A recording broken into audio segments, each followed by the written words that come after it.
We get asked questions all the time at Olivia's house, from curiosity about the bereavement process to wondering who Olivia is. We pride ourselves in educating the community. So in that vein, we are so excited to announce our newest season of Weekly Wisdom.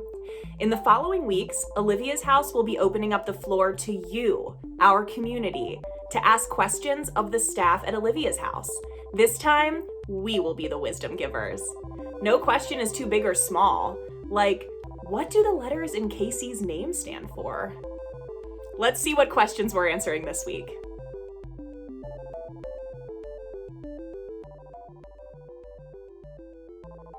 Hi, everyone. Last week, we got a great question about other grief centers in the country.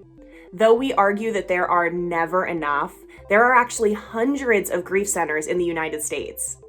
Olivia's house is a member of the NAGC, or the National Alliance for Grieving Children, and that is one of the many ways that we stay connected with our colleagues across the country.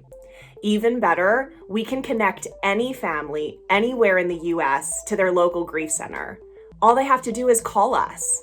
On tons of occasions, we are contacted by families from different states seeking support after a loss, and it is our pleasure to be able to connect them with their local community grief center. Olivia's house is also a mentor center for other grief centers across the country.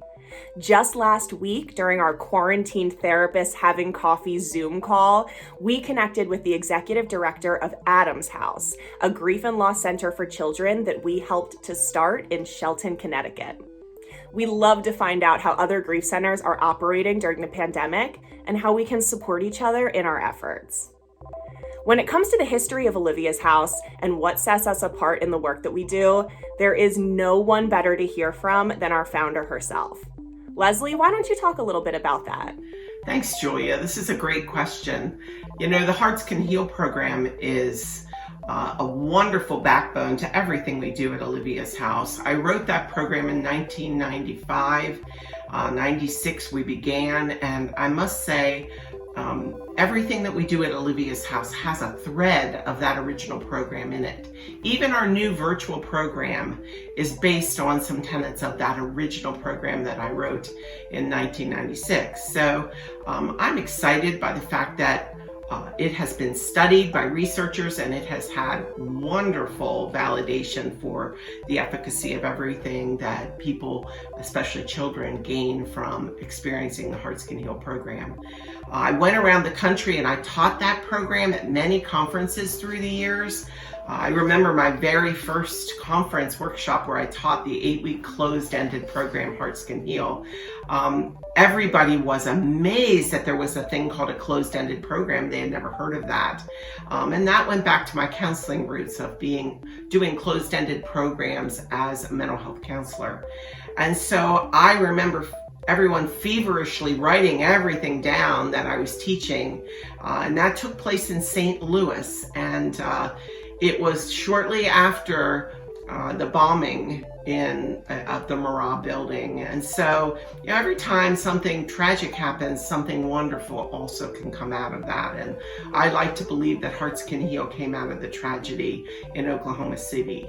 My very dear friend Danny Mize was one of the leaders of this movement, and he had started a children's group called The Kids Place after the Oklahoma City bombing there in Oklahoma City. And he was a big leader of all of us who were trying to help the world change and help our country to recognize children's needs. So across the country now we have lots and lots and lots of programs. It is so widespread because of the internet. I didn't have that when I started.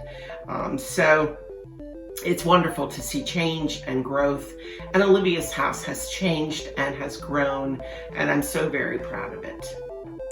Thanks, Leslie. This was such a great question. We love being able to share all the special ways that Olivia's house is part of a bigger community of grief support. And remember that we have so many ways to help you, no matter your location. You can always call Olivia's house, and we will always answer. Thank you all so much for sending in your questions in our special season of Weekly Wisdom. We're going to be taking next week off and hopefully coming back soon with a new season of Weekly Wisdom in our next children's program. Stay tuned and we'll see you soon.